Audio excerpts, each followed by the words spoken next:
And truly, folks, this is the moment. I'm so glad you're here. This is Coach Vaidya. You get a ring of the victory bell for being here and being amazing. And you know who else is amazing?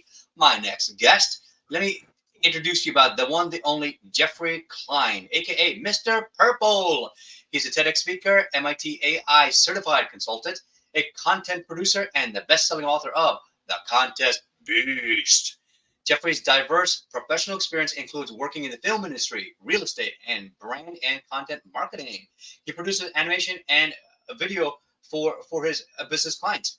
Geoffrey also focuses on AI and presents keynotes and workshops on AI and how to leverage it for business with a human-centered approach. So without any further delay, let's welcome the one, the only Geoffrey Klein.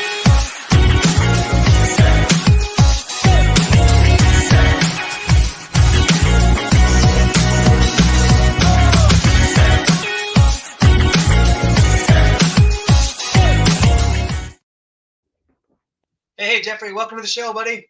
Thanks for having me. With that intro, I thought I should have my boxing gloves in. I thought you were going to ring the bell and I was going to come on in and start sparring with somebody. We could do that one of these days. That's fantastic. And if you're fantastic out there, click the link down below and join StreamYard so that way you can comment. So, Geoffrey, man, I've been looking forward to this all day, and we're going to have a good time here. So let's just dive right into the questions I have. AI, never heard of it. AI? So you start thinking about using AI. Well, interestingly, everyone is aware of AI because of the moment in November 2022 when ChatGPT was released into the world. But AI, as many of us know, has been around since the 50s. And we've been using it without really thinking about it and without really calling it. And so we use the term AI is here now, but it's really been around for a long time. Personally, the big shift was generative AI. That's what ChatGPT opened the door to. And I became aware of it. And I'll tell you, it was kind of funny when I was thinking about how I first was introduced to ChatGPT was on a car ride with my 15-year-old son who was trying to think up of a brand name for he was starting a dog biscuit treat. And he said, "Oh, I've found this new tool. You can just ask it, come up with, brand names for dog biscuits." And that was him using ChatGPT. And I was like, "Oh, this thing seems pretty interesting. I can just generate things like that." And so I sort of started to follow a little bit. And then as a content marketer, I could see generating images, generating text started to be something I'm like, well, I should probably look into this.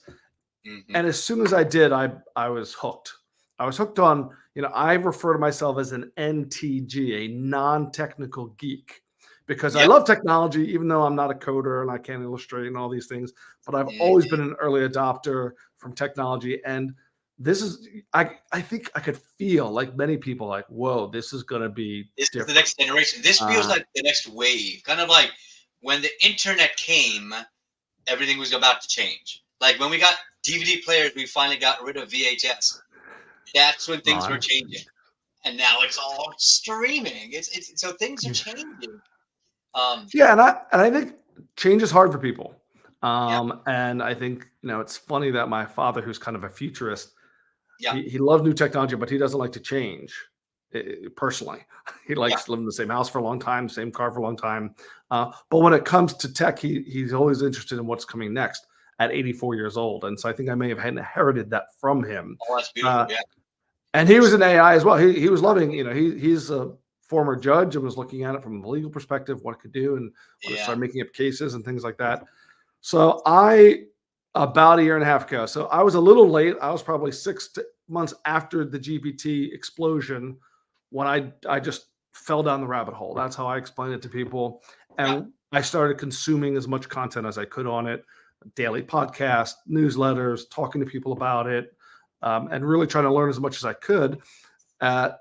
Deciding, okay, this is something I want to focus on. And initially I thought I was going to really focus on AI in terms of content marketing, which I do. But what I realized is as fast as it's moving, people aren't moving that fast in terms of its adoption and understanding how to use it effectively.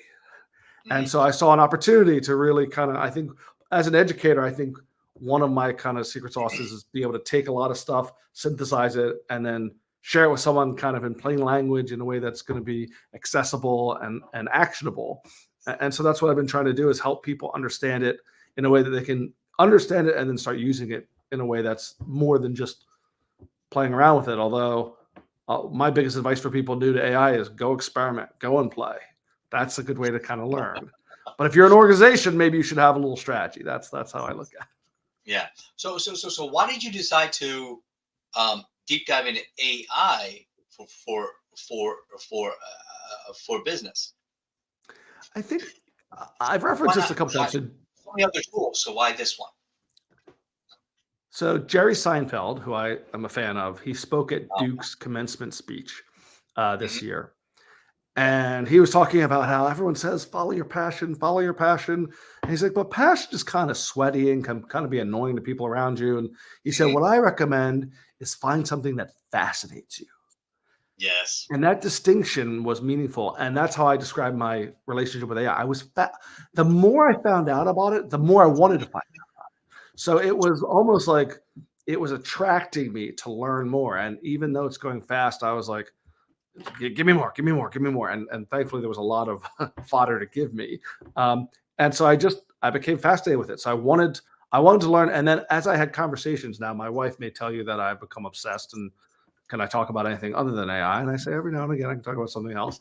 But I just thought it was unique. And the approach that I'm trying to help people share is there's a lot of fear. There's a lot of anxiety about AI. It's going to take my job. It's going to, destroy us all.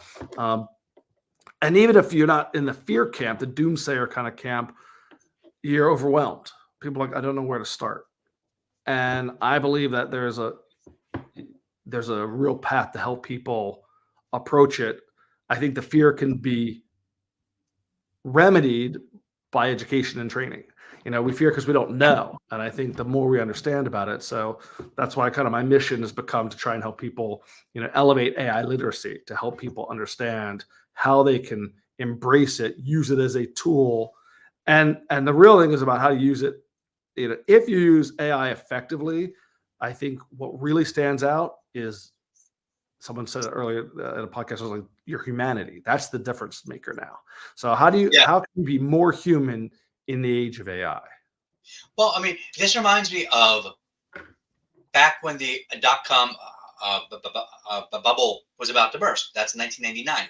Everybody was saying, "Oh man, the internet's going to take over. All the machines are going to crash. All the buildings are going to explode, and all the nuclear power plants are going to lose their timing, and everybody's going to blow up." And there were some challenges, but it wasn't as bad as everybody thought. But the problem was around that time was that they were giving college graduates with no life experience, they're 22, 23 years old, and they're giving them the keys to the Golden Gate and expecting them to run a multi-billion-dollar business because the internet was the thing. But the problem is, you got to pre-frame it in a different way. The internet is the tool that gets you to the thing you're trying to get. It is a tool. It's just like a contractor or just like a carpenter who's used to a handsaw. Now they have a power saw. They're not in the power saw business. They're still a contractor. The power saw is the tool that speeds up your work. So right now, this is the way I'm leaning into AI as it's another great tool. And if used effectively, it can improve our business. And I'm using it in various ways. I took my keynote, I put it into ChatGPT, and it helped me to formulate a half day and a full day workshop based off of my work, right? So, and which is perfectly fine because it's my work. And so for me, that saved me hours and hours of time because like I said, you know what? This is pretty close to what I wanted to do. And I tweaked a bunch of things and changed some of the wording and moved things around. And now I have a really solid workshop schedule and setup and everything. And because it's a tool that I use, it's not a replacement for me. It's a tool that I use to streamline my work. I know a lot of people I've been hearing recently, and I kind of agree with this. It's like the 80% rule. Like, so it can get you about 80% to what you need. Exactly. I like that. People who are using it, cut and pasting it, and without any human in the loop, It's terrible. No, no, no, no. No, And so, that's but terrible and it doesn't work. with that interaction, and I think again, I talk about human bookends. You need a human at the front end of it to understand how to talk to it, how to prompt it, all those things, which will get easier with time because they'll help you. Yeah. But you need to ask the right questions and then follow up with. Some people think, oh, you prompt it once and you're done, and that's not the best way to use AI. And then it outputs something and you're like, oh, I'm done. No, you're not done. You really need a human at the other end to be an editor, to make sure you verify that everything is not only true and accurate, but also is the right brand tone, is all, has your voice, has those things that make you the context. And I think people are learning. People are and the tools are getting better. I always say today AI is the worst it will ever be. Yep. That's so true. And the funny thing is, remember how slow a 56K dial-up modems were? And we used to use it during grad school. I would come home and I try to use it at home on my home computer, and I'd wait till like 11 o'clock at night so nobody would answer the phone. And then when someone would pick up, it would like cut the connection. I'm like, oh man, but at least it's 56K. It's pretty fast. And now we look at that like, wow, I got 1 gig speeds now. But so tell me, like, so now we have all these tools available now to us. In the past, basically year and a half, 2 years, really, has been this major quantum shift, not just a minor shift, not an exponential, but a quantum shift, and how we're able to access information and generate and to create new content. So what is the latest and greatest AI tool that you found that you find is impressive, and like you were saying, makes it feel like it's been produced by a human? So the thing people have to understand, I think that's a little confusing, is the landscape of AI. And there's some great graphics out there. If you look up, I think the marketplace of AI, you might just, no, I was going to say use Perplexity because that's the one I like, but Perplexity is an alternative to Google. So that's what I love. I just think it does what it does really well. For research, it's fantastic. It gives the equivalent. Google now tries to do what it did first, which is these overviews. But I still think Perplexity.ai does it better. But they're frontier models. These are the big, whether it's Google's Gemini, ChatGPT, Llama from Meta.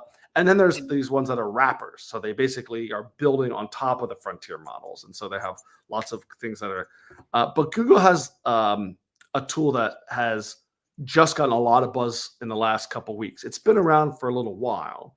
It's called Notebook LM. Yes, we were just talking about this the other day. And it's impressive. So it enables you, at first it doesn't seem much different. You can upload content, whether it's video or it's text, mostly text, and then it does the normal things you expect AI to do. It can do frequently asked questions, it can do summaries and key learning points and do all these things. But the thing that I think has made it pop is its latest feature, which is audio overviews. So what it does is it takes the content and it creates what I'm calling an AI mini podcast with AI voices that sound remarkably human. And I think that's part of what's freaking people out. I've shared some cases. I actually took one. I took the Declaration of Independence as the content, uploaded it, and I had a 10-minute discussion about the Declaration of Independence in a way that seemed like they were just two people talking, it's super conversational. And I think it's going to enable a lot of different use cases in terms of learning things. You have a whole bunch of research and you're like, I can't read all these papers, put it all in and you can listen on a walk to the podcast version of it, the mini podcast, and all of a sudden you can learn. And so I think there's going to be opportunities for people to use it. But of the tools I've tried, and I try a lot, it's the one that's popping for me and many others in the AI space because it's just, and it's funny, it's still experimental. It has actually the words experimental up on the top of it. Right. I think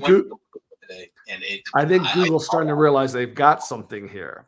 And so it can do these audio overviews, but then it works like a normal AI platform. You can ask it questions and it's going to develop more and more. And I think it's once you can start to interact with it even more so, it's just powerful. But I think the thing that's important to understand about any tool is tools can be great, but are they Yeah. useful for what you're trying to accomplish?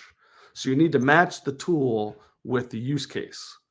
And that's a really important point of AI. It's like, oh yeah, it can sing and dance, but if it's doing something that I don't code ever. So to have a powerful thing that can help me with coding is not helpful, not useful. Yeah. I won't use it.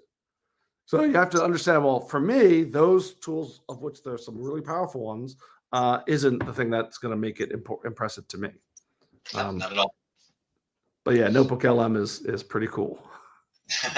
Now, I've used ChatGPT.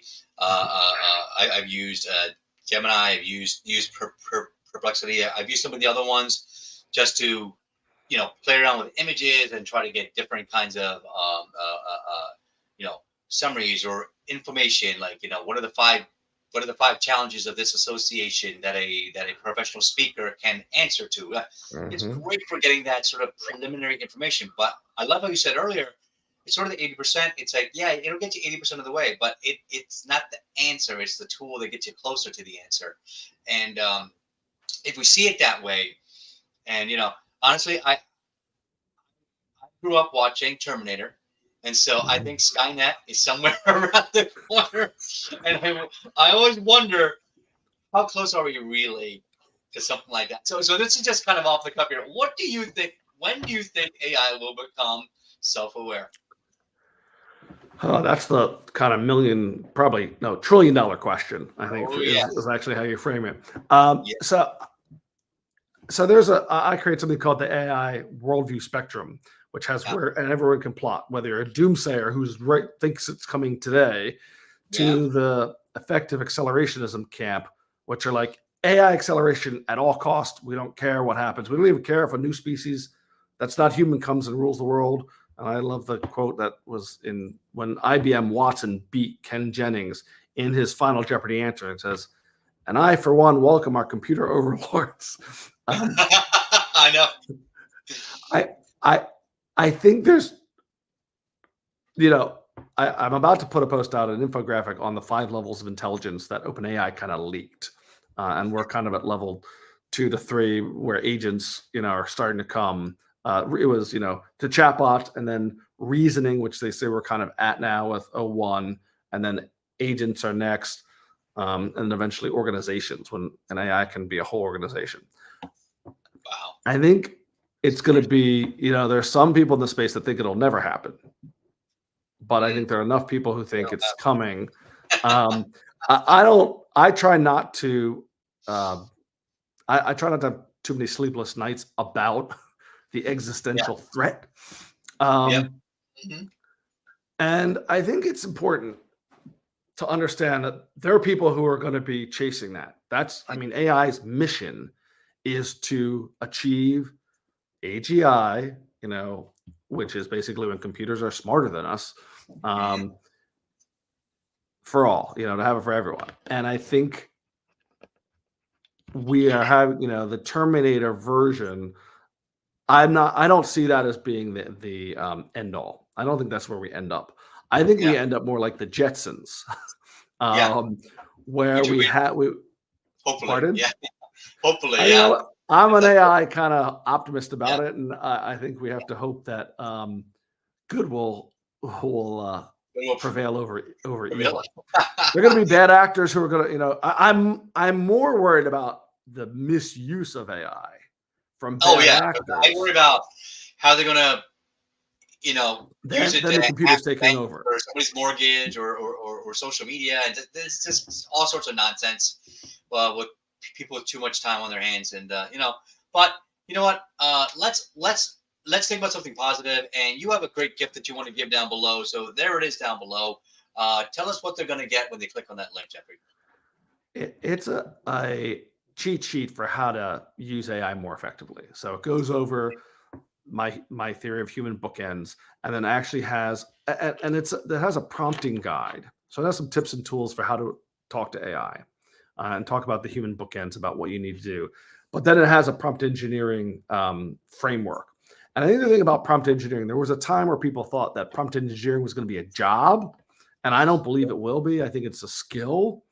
And I think Mm-hmm. it's a skill people need to keep practicing. And so I give an easy framework for if you haven't really used it or you're looking to go the next level. And I give an example of like a Yeah. bad prompt and a much better prompt.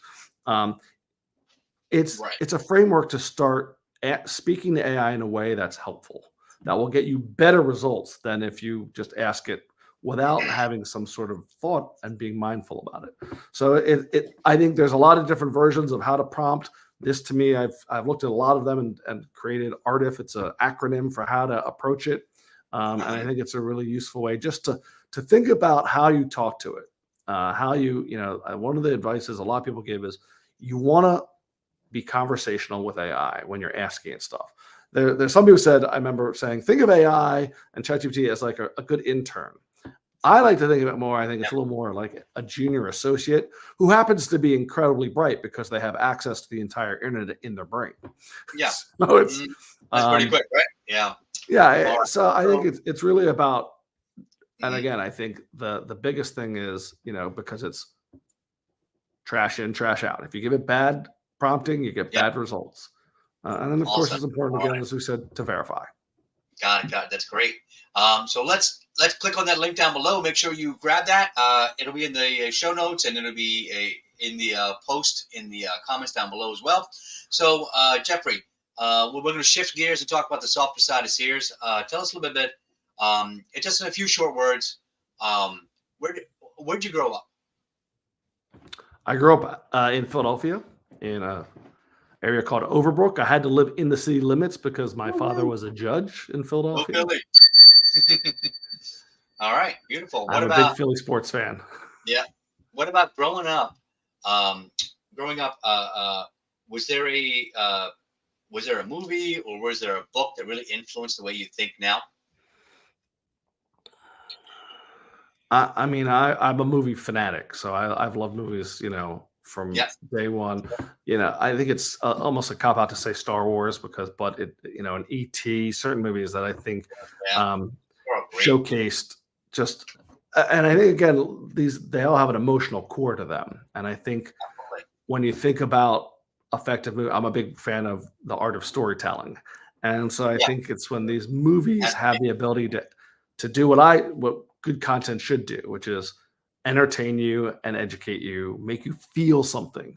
That Maya Angelou quote, I'm people are gonna, going to forget, yeah. who you are and what you did, but they'll never forget how you made them feel. And Mm, so, um, Marianne yeah, Williamson and said that, and then that was said by Maya Angelou yeah, afterwards. my, And so, what about what's a fun fact about you that maybe people don't know? well, there's two that come to mind. One is that I collect Pez candy dispensers. So I have about over 250 little guys I've been collecting. Oh, And nice. the other one that gets everyone excited is I had John Legend sing at my wedding. No way. That's incredible. So, And yeah, I'm a big like music guy, so like I always love good music. He's got a brilliant voice, and he's he's a great he's talent. very talented. He's an EGOT. I mean, there are Yeah. only, I think, 18 of them in the world ever. Okay. Um. So what about what is your favorite music? I mean, what's your genre or song or artist? I have a very eclectic taste, so it's almost Yeah. easier to say what I don't like. I'm not a big heavy metal fan, and I'm not really country is not really my thing. I like R&B. I like, kind Mm, of hip hop. I'm a big jazz fan, and I actually like acid jazz. So acid jazz is a combination of hip hop and jazz, and so that's kind gotcha. of, I think, Cool. sums up who I am. I like it. I like Jazz it. with a little hip hop. Mhm. Yeah. What about if if um if you had to pick one food, what is your favorite food in the world? Sushi, easy. Sushi? Oh, beautiful. Okay. Hold on a second. So, hello, Sushi Walk. Yeah, yeah. Like, we need a palette of sushi, every single one, in the green room now. That, thank you. All right. So that's my totally real phone call, to our in-house the restaurant. We have a 5-star Michelin chef here. Excellent. And so Can't wait to taste that we Toro. get you set up in the green room. So before we go to our next segment here, tell us what is one thing that you want the audience to recall about you? That technology is amazing, But the most important part is being a human. How do you keep the humanity? I Yeah. believe in AI, human-centered AI. So it can do all these amazing things, but if you don't keep the human in the loop, you're going to lose out on what its real power is.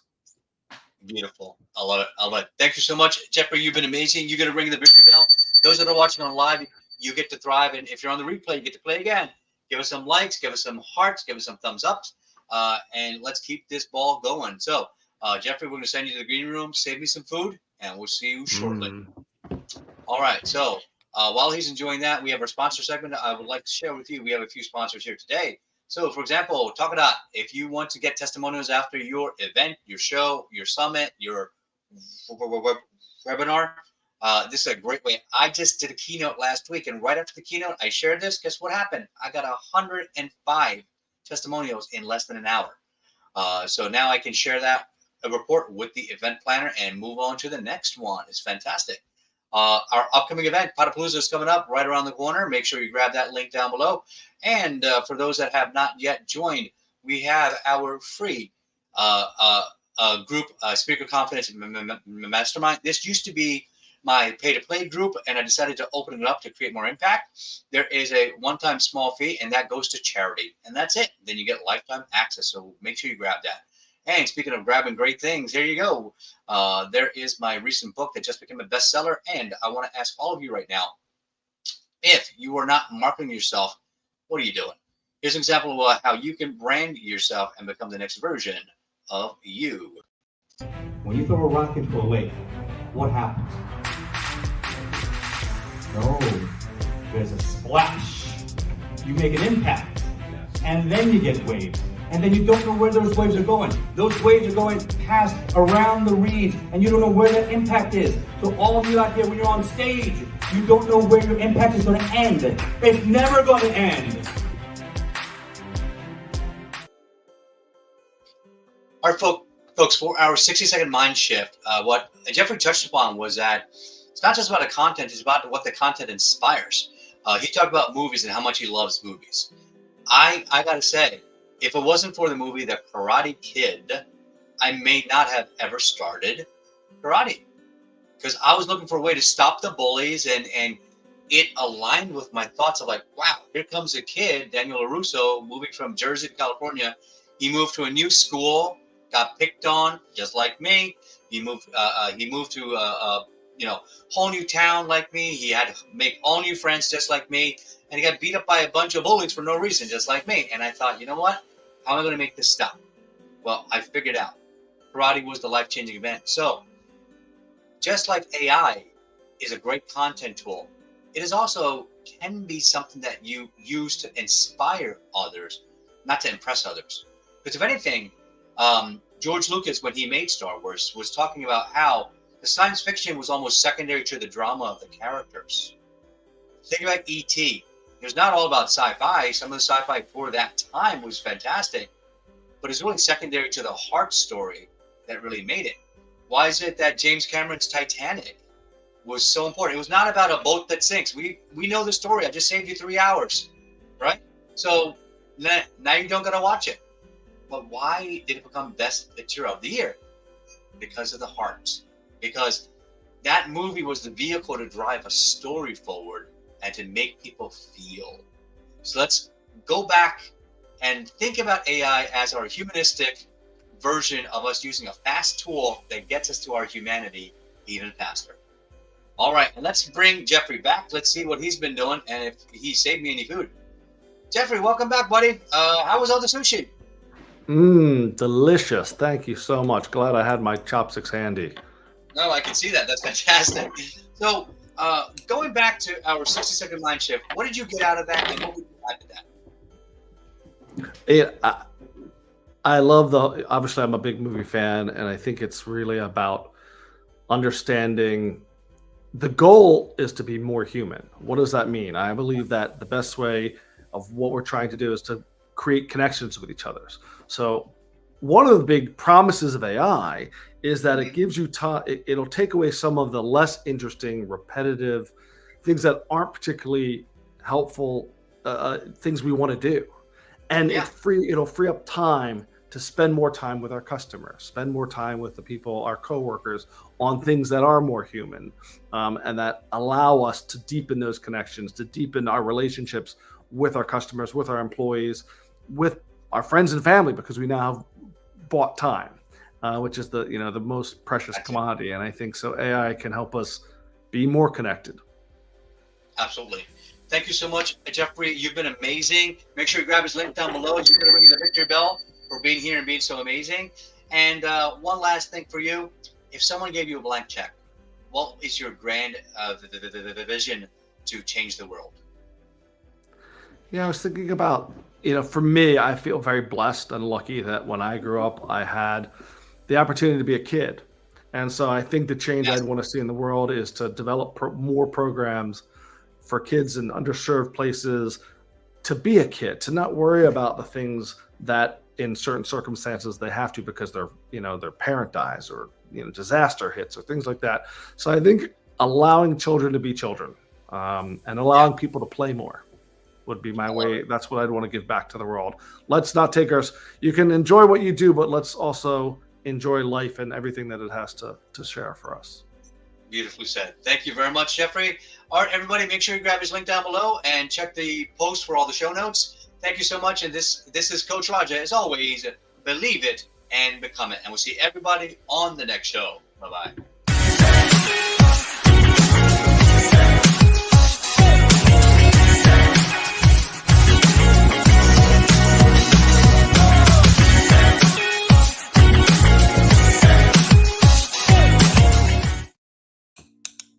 All right. We got our 60-second wrap-up call right here. So 3 questions for you, 60 seconds. Here we go. Number 1, what was your favorite part of being on the show today? The sushi in the green room was fantastic. I just have to say that chef was mwah. I told you, 5 stars, worth every star. I think seriously, my favorite part of the show was how open you are to listening and really contributing to the conversation. I felt it was I've done a lot of podcasts, and this one was just both easy and enjoyable. And who doesn't want to have that as a conversation, an easy and enjoyable conversation. All right. Thank you. Well, that's awesome. And then, what was your biggest takeaway from any part of the training here today? Be more human. Whatever that may mean. Yeah. Whatever that means to you, be more human. I love it. And last question, on a scale of 1 to 10, how much would you recommend me to somebody else's show?